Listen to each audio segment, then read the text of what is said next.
おはようございます。こんにちは。こんばんは。おやすみなさい。Yoy yumeo. Endi xayrlashishga o'tamiz. Ya'ni salomlashdik. Xayrlashishni o'rganamiz.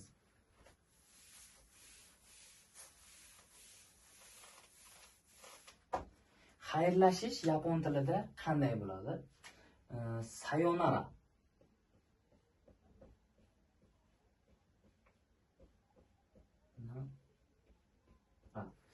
Sayonara, ya'ni xayr ma'nosida ishlatiladi. Sayonara muddati sal uzoqroq. Ya'ni kimdir, masalan, ertalab ko'rgan insoningizga, ya'ni abidga yana ko'radigan bo'lsangiz, sayonarani ishlatmaysiz. Chunki muddati sal uzoqroq bo'lishi kerak. Chunki biror bir chet el safarigami yoki boshqa shahargami ertalab ketib 2-3 kunda qaytib keladigan insonda sayonara ishlasak maqsadga muvofiq bo'ladi. Buni o'rnini bosadigan boshqa xayrlashish usullari ham mavjud. Ya'ni do'stlar orasida mashhurlari, Yaponiyada o'zim bo'lgan paytimda ham ko'p foydalanganman bu so'zdan.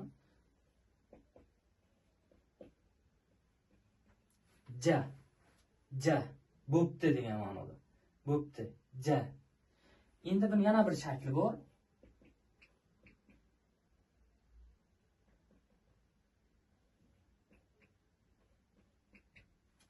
Ja mata. Bo'pti, yana ko'rishguncha ma'nosida. Bo'pti, mata degani yana. Bo'pti, mayli ma'nosida. Bo'pti, ertagacha degan paytimizda ham xuddi mana shu narsadan foydalanamiz.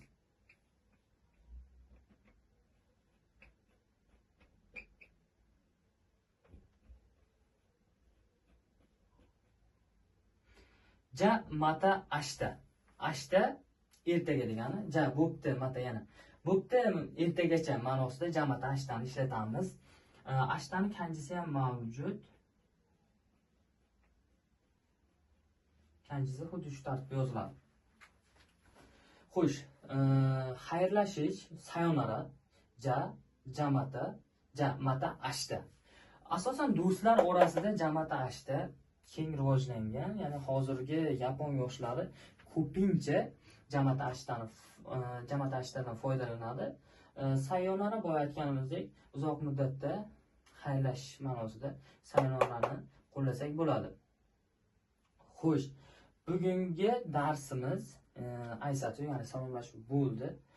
Xulosa qiladigan bo'lsak, aysatsu salomlashish, ohayo gozaimasu ertalabki salom, konnichiwa abedki salom, konbanwa kechki salom, oyasuminasai ya'ni yaxshi dam oling, yoy yumeo bugun o'rgangan yangi so'zimiz yoy yumeo, yaxshi tush ko'ring ma'nosida ishlatamiz. Xo'sh, bugungi mavzuyimiz, ya'ni salomlashish mavzusi. Hozir mana bu xayrlashish ma'nosida yana bitta narsani o'rgatib ketaman. Bu plus. Ya'ni Yaponiyada ham bye bye, ya'ni ingliz tilidagi bye bye bor, bye bye, xayrlashish. O'sha narsa ham hozirda yapon yoshlar o'rtasida urf. Bye bye do'stlar orasida, ayniqsa do'stlar orasida ko'p eshitganman bye bye. Yana paka ham ishlatiladi. Bye bye, paka, jamata, mata ashta, jane so'zlari, ya'ni xayrlashish ma'nosida juda ko'p foydalaniladi hozirda. Xo'sh, sayonara xayrlashish, jamata ashta, bye bye. E'tibor bergan bo'lsangiz, bugun salomlashishni bir necha turlarini o'rganib chiqdik. Kerakli joylarini memoshida oyitib kudasang, minazan kerakli joylarini daftaringizga qayd qilib borsangiz, inshaalloh 100 kunda Haysensei bilan 100 kun ichida suhbatlasha oladigan, bemalol suhbatlasha oladigan darajada erishamiz. Siz bilan birgalikda yapon tilida bemalol suhbatlasha olish darajasiga erishamiz. Yaponiyada bo'lgan paytimda ham yaponlar shu suhbatlashish jarayonida o'sha aytini, suhbatdoshini kuzatadi. Ya'ni ular hurmat qiladigan vaziyatni ular вот именно kuzatishadi. Qani bu yaxshi salomlashni o'rganganmi yoki hurmat qiladimi yoki yo'qmi? Agar biror joyga xato qilib qo'ysangiz yoki bo'lmasa boshlig'ingizga ja matane desak ham bo'lmaydi. Boshliqqa qanday aytamiz xayrlashishni? Salomlashishga o'xshayg'uz emas dedik. Endi boshlig'i bilan ishdan qaytayotgan paytimizda otsukari samades degan so'zni ishlatamiz yoki osaki shtirishmas. Birinchi ketayotganligidan xijolat bo'lgandek ko'rsatadi o'zini, ya'ni otsukari samades yoki bo'lmasa osakini shtirishmas. Birinchi ketayotganligim uchun meni kechirasiz ma'nosida. Buni ham yozib ko'rsataman. Ba'zi bir jumlalarni bugun hiylaganida yozdim, ammo lekin ko'plar tushunmasligi mumkin. Kanalimizga yangi qo'shilganlar yoki yapon tilini endi boshlayotganlar uchun bu aysatsu mavzusi yapon tilida kirish mavzu. Shuning uchun ham ba'zi bir so'zlarni romajida yozaman. Otsu kare sama desu. Des desak ham bo'ladi. Mana shu bittagina uni o'zi hurmat shaklini oshirib yuboradi. Ya'ni bittagina mana shu uni o'zi otsukara samades bilan otsukara samadesu. Ya'ni u ham hattoki hurmatni ifodalaydi. Otsukara samades bu ishdan qaytayotganimizda charchamanglar, yaxshi qolinglar ma'nosida ishlatamiz. Bu yerda ishdan qaytayotgan paytingizga sayonara desak bo'lmaydi. Bu noto'g'ri, qo'llash to'g'ri emas. Otsukari samades yoki osakini shitirishimas.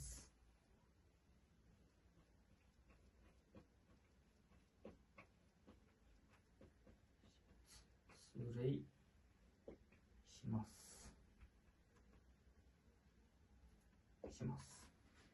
Osakini shitirishimas deb boshliqlar yoki birga ishlayotgan odamlar bilan xayrlashganimizda buni yoki buni qo'llasang maqsadga muvofiq bo'ladi. Shu bilan bugungi mavzuyimiz korede ovarimas. Minasan, korekora mainichi hitotsu zutsu lesson o Hai Sensei channelida utsutsu shite ikimasu. Bugundan boshlab yapon tilini har bitta mavzusini Hai Sensei kanalida qo'yib boraman. Bizni kuzatib boring. Oldinda sizlarni qiziqarli mavzular kutib turibdi, qiziqarli darslar. Xudo xohlasa kanalimizga obunachilar ko'paysa, yangi mavzularni o'tishni boshlaymiz. Ya'ni bizaga ma'qul bo'lgan va jonajon kitobimiz Minna no Nihongo bir kitobidan o'tishni boshlaymiz. Bu kitob juda oson, tushunish juda oson. Lekin faqat bu kitobga yopishib qolmaymiz. Chunki kitob bilan faqat grammatika bilan men 100% garantiya beraman, hech kim o'sa olmaydi. Bu narsani hayotda qo'llab o'rganganlarimizni kayva qilib, faqatgina har kuni grammatika o'tmaymiz. Bir kun choka, ya'ni listening qilamiz. Ertasi kuni suhbatlashamiz. Nasib bo'lsa, ertaga yoki indinga YouTube kanalimiz ham ochiladi. Xudo xolasa unga ham obuna bo'lib qo'yasizlar.